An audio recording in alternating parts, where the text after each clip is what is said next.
Contoh fa. Boleh. Ya, dia mati af, if, us. Mesti macam tu kita latihan af, if, us. Af, if, us. Mesti dia latihan. Sebab kenapa latihan?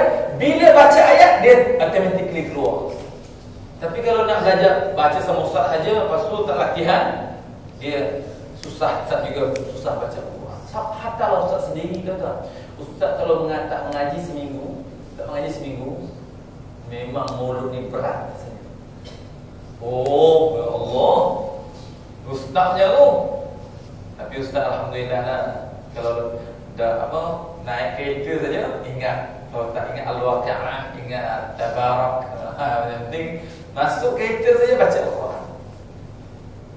Makanya sekurang-kurangnya setiap, kalau saya lupa, saya ambil Al-Quran. Ustaz ada terfil lain, ambil Al-Quran, baca.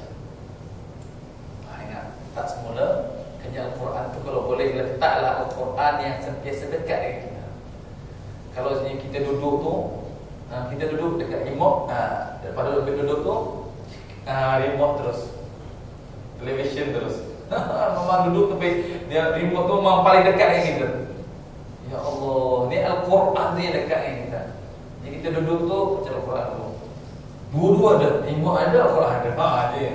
Mana yang kuat? Mana yang kuat? Tengok dia kita. Tengok kalau ambil remote memang confirm nafsu kita dahulu.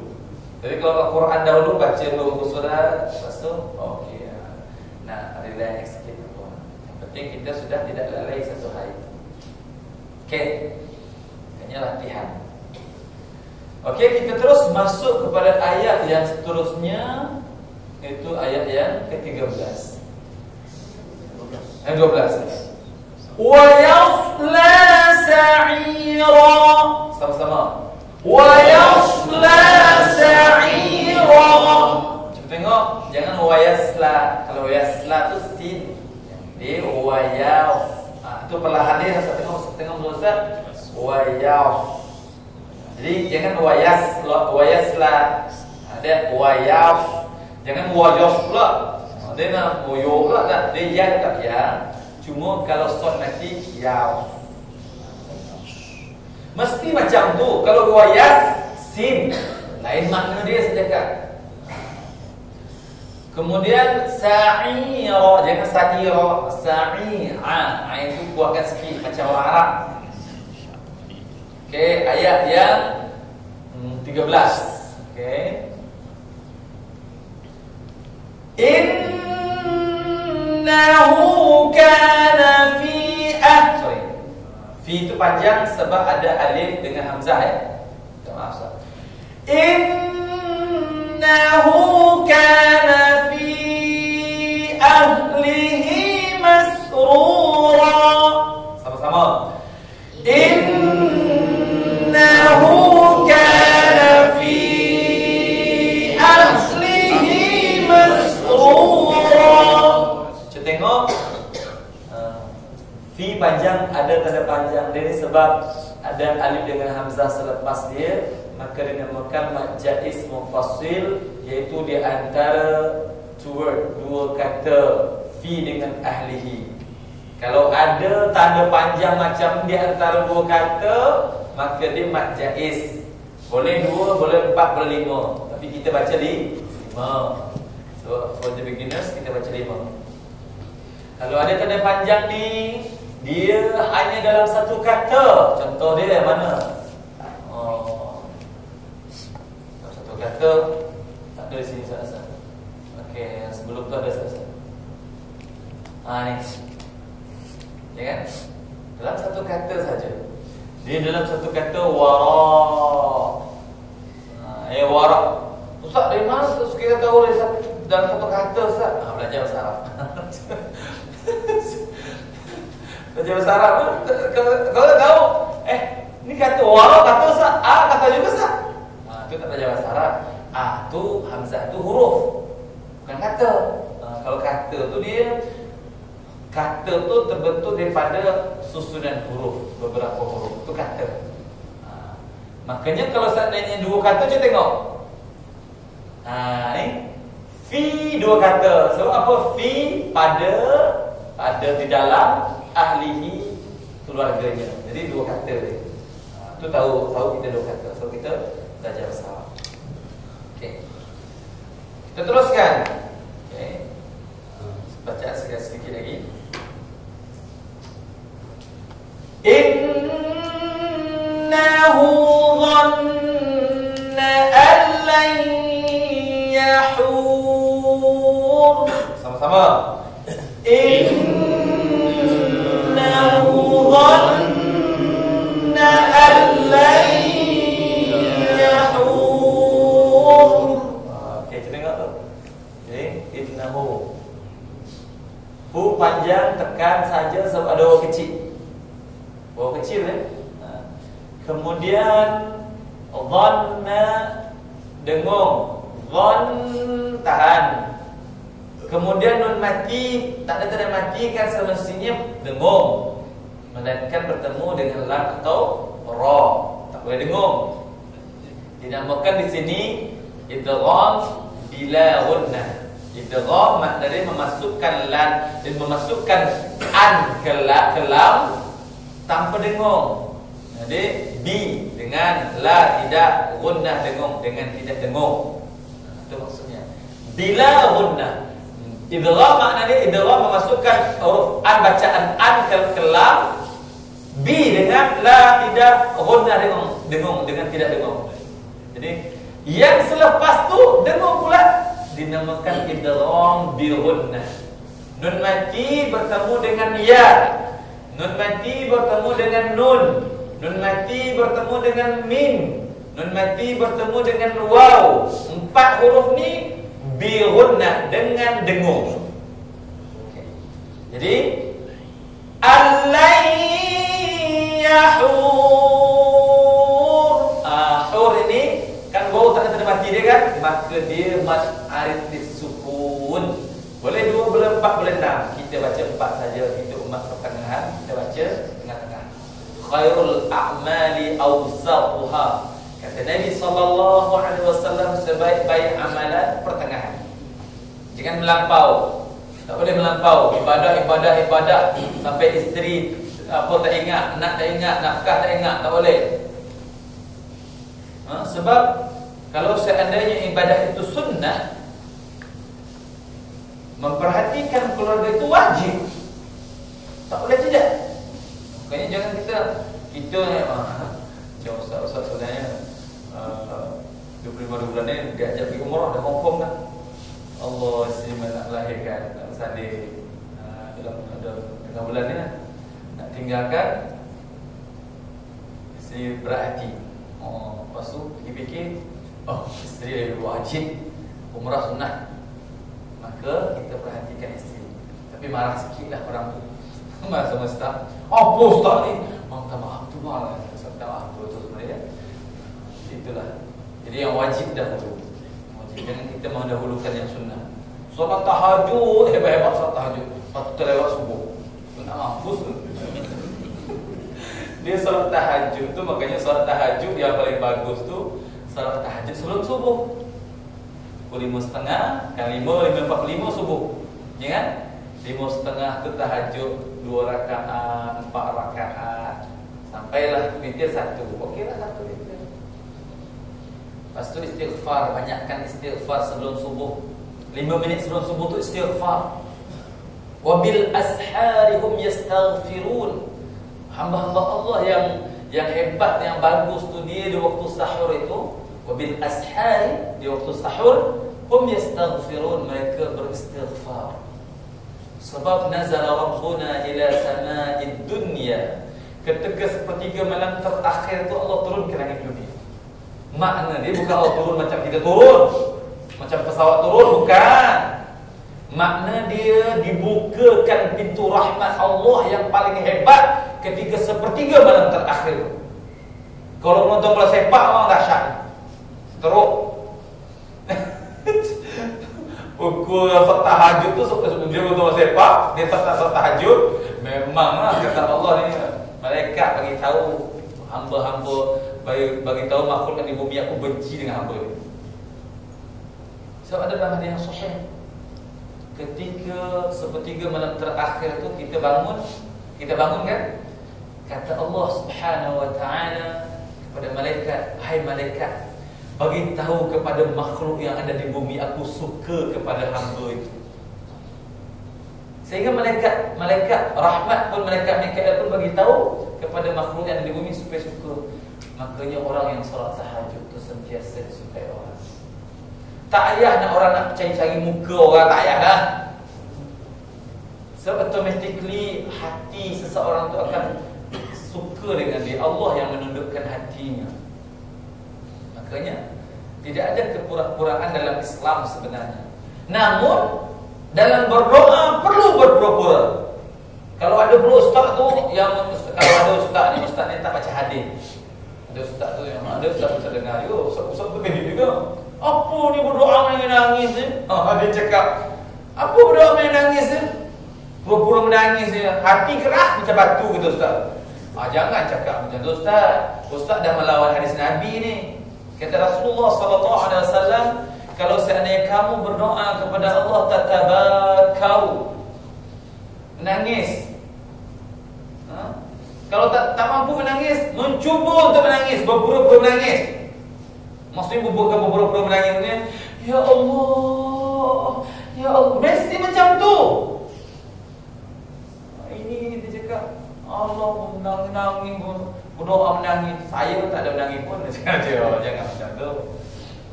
Dia mesti macam tu. Kalau berdoa kepada Allah tu mesti ada. Kita kalau tak boleh menangis dah. Tak boleh menangis lah. Kenapa tak boleh menangis? Ini betul-betul menangis, keras hati dia tu. Makanya banyak baca Al-Quran. Orang yang tak suka menangis tu, orang tak baca Al-Quran, susah baca Al-Quran. Memang jarang baca Al-Quran. Orang kalau salat saja tidak mencukupi. Baca Al-Quran cakap. Orang baca Al-Quran ni, baca perkataan Allah ni sentiasa terlebur. Umar bin Khattab, dia nak sembelih Nabi, nak pancung Nabi dengan pedang ni. Tapi dengar surah Taha, ya Allah, lembut hatinya. Makanya yang boleh membuat hati kita lembut Al-Quran. Nabi meninggal, tadi dia nak bunuh Nabi. Sekarang Nabi meninggal, cuma cakap Nabi meninggal, aku pegang lehernya, kata Umar. Tak ada satu pun sahabat yang berani cakap Nabi. Nabi terbujur di depan sahabat-sahabat semua ni. Umar ada situ. Cakap Nabi Muhammad, Nabi meninggal, aku penggal leher dia. Tak satu pun sahabat yang bercakap Nabi meninggal. Nabi terbujur di depan ni.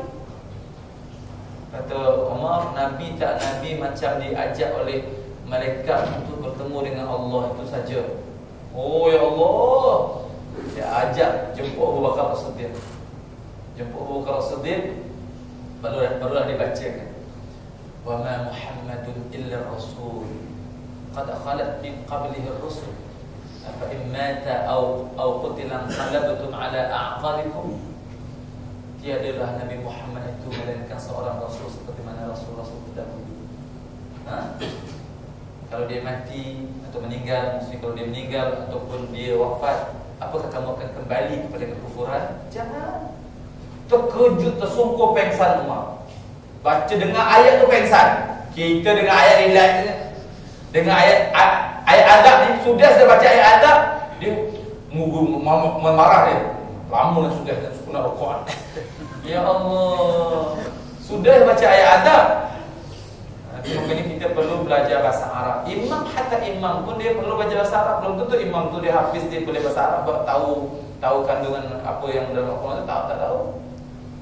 Ada juga imam tu bila dia baca ayat adab, dia tak tahu, dia macam gembira pula baca ayat. Tapi bila ayat tentang surga, dia tekan-tekan pula macam neraka pula ayat tu.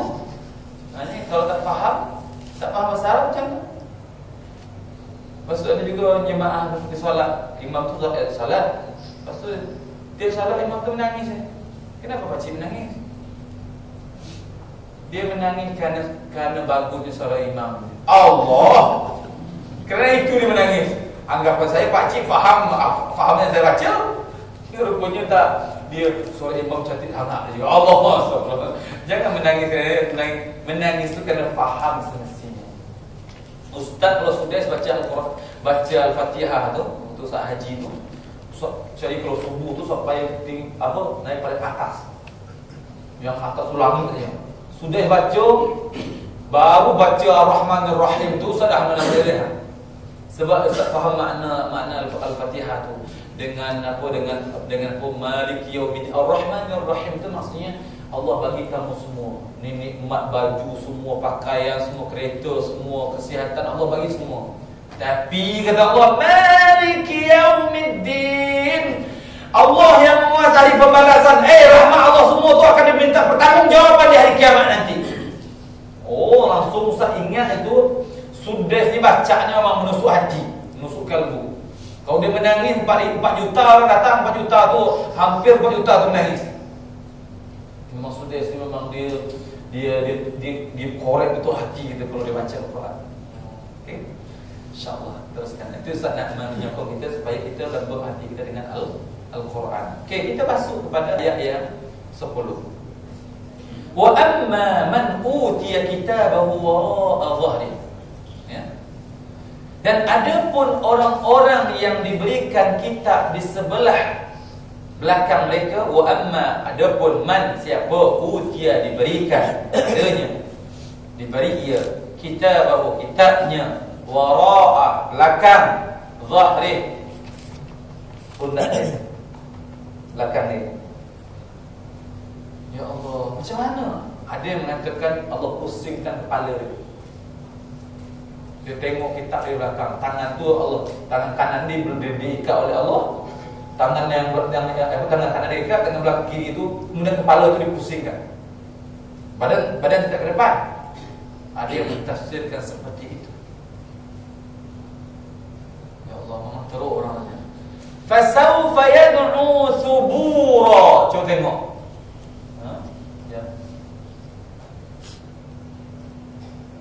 Fasawfa yad'u thubura, ayat 11. Maka ia akan meraung, menyebut-nyebut kebinasaannya. Celaka, waili, celaka saya cakap. Dia dah nampak semua. Ya Allah, kitab apa ni, yang kecil pun nampak, yang besar pun dosa, semua nampak.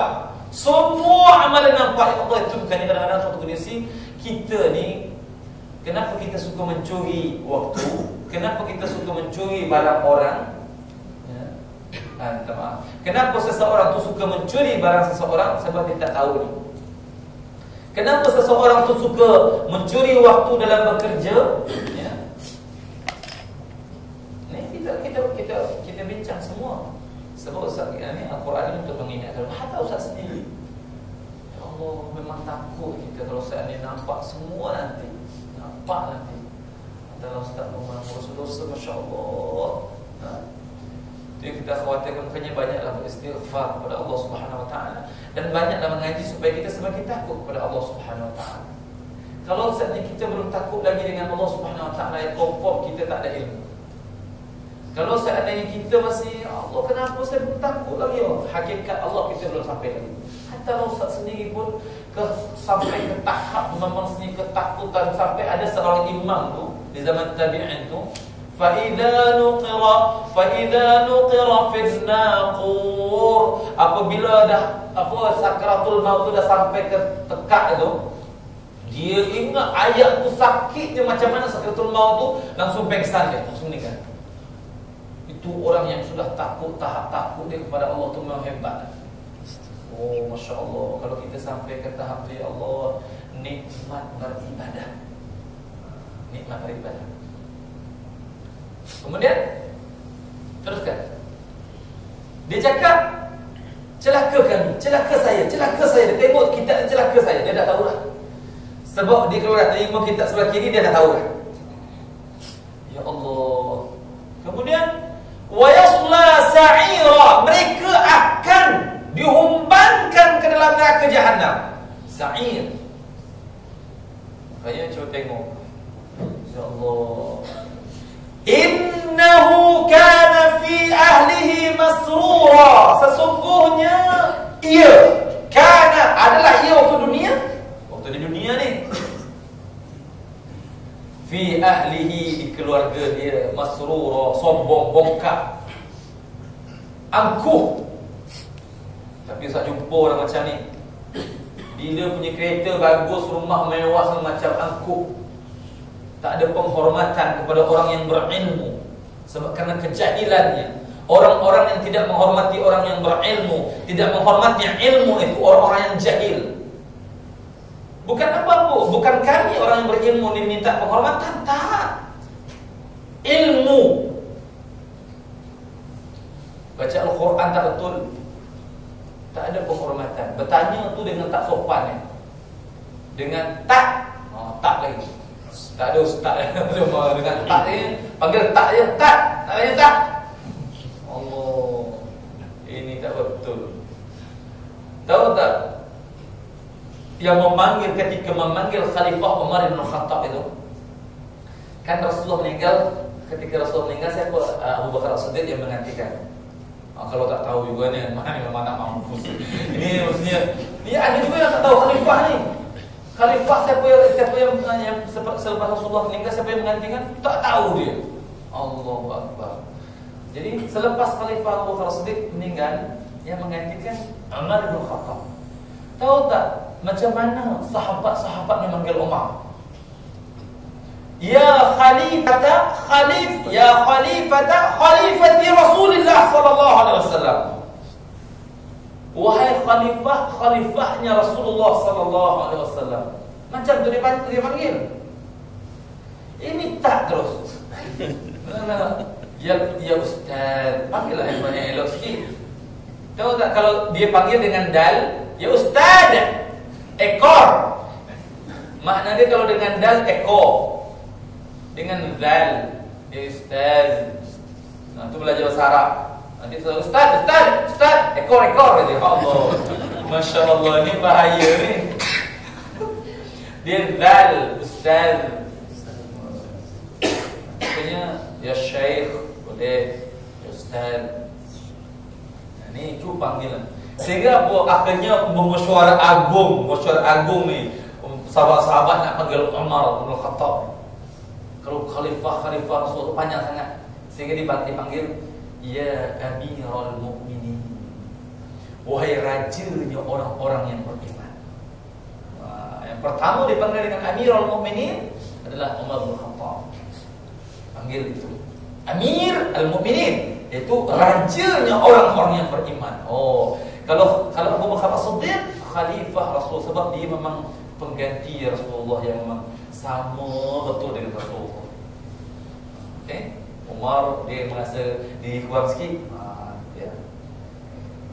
Saya tengok. Kita teruskan. Kita tengok dia waktu dengan keluarga dia, Masya Allah, dia bergembira, hebat, angkuh, sombong. Jangan kita sampai sombong macam ni. Baru dapat sedikit dunia tu jangan sombong. Punya syarikat besar Allah. Syarikat tu apalah? Pergi naik pesawat tak nampak pun gedung yang 27-50 tingkat tu. Hilang semua di atas pesawat tu, tak nampak. Mana? Sombong macam tu? Tak nampak pun lah macam tu. Apa nak sombong kan? Tapi saya jumpa orang ni, Masya Allah, tidak ada penghormatan. Dia macam ustaz ni. Macam kalau nak tapi kalau seandainya nak minta mengajar anak-anak dia, kena kod minta ampun. Ustaz, berapa ustaz mengajar ustaz? Satu ini. Boleh kurang lagi ustaz? Kereta Bentley. Masya Allah, dia memang tak ada penghormatan. Maknanya tidak akan berkah hidup dia. Orang macam tidak akan berkah hidup dia. Tapi ustaz tengok tapi ini bukan ustaz menggalakkan macam tu. Mak dia pramugari. Dia minta ustaz untuk mengajar anak dia. Memang pulang dia Masya Allah, ustaz tak, kerana anak dia pun tak nak mengaji. Tak nak mengaji anak dia. Ustaz datang bermain, dia ajak bermain ustaz dulu. Ya Allah, letihnya anak macam ni. Tapi mak dia tu, anak ni macam mana kak?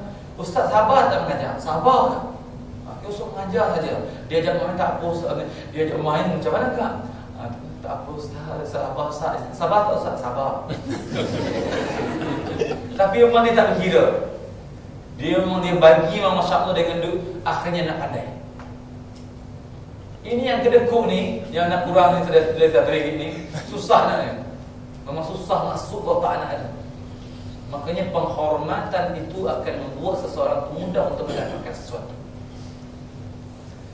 Kemudian saya cakap, oh ya Allah, Di dunia dia dengan keluarga bergembira, yang mana ya ayyuhal insanu innaka kadihun ila rabbika kadahan famulaqih, yang ayat yang 6 yang kita baca kan, hai manusia kamu dah susah-susah sampai kamu dapat semua kenikmatan, susah-susah, kamu tak tahu ke kamu akan kembali kepada Tuhanmu? Kita tengok ni, tengok selepasnya apa? Yang celaka ni masuk neraka jahanam, masuk neraka sa'ir. Manusia tu memang susah-susah, semua susah. Yang beriman pun susah, yang kafir pun susah. Sehingga malaikat Jibril mengatakan kepada Rasulullah sallallahu alaihi wasallam, "Ish ma syi'ta." Hiduplah sesuka hatimu, kata Jibril.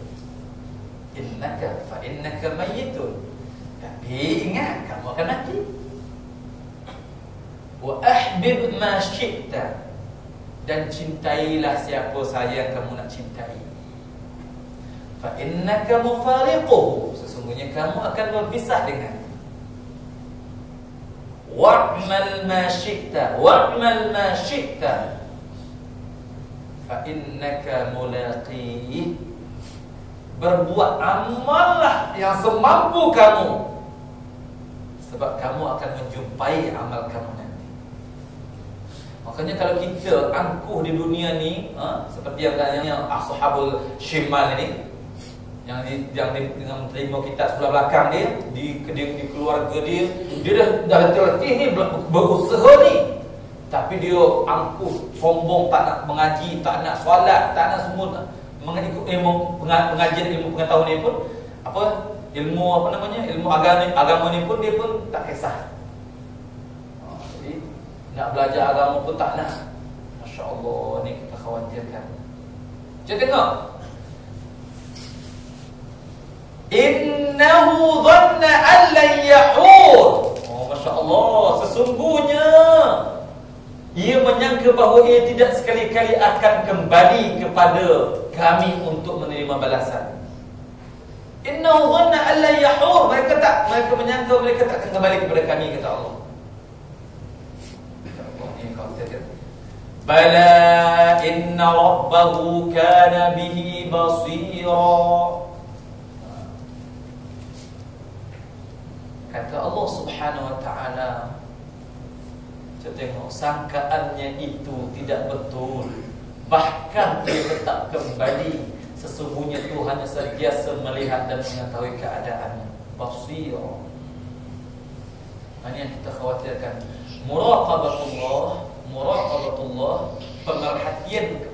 pemerhatian Allah kepada kita tidak terlepas hari-hari. Semut hitam di batu yang hitam, di malam yang gelap gulita, Allah nampak.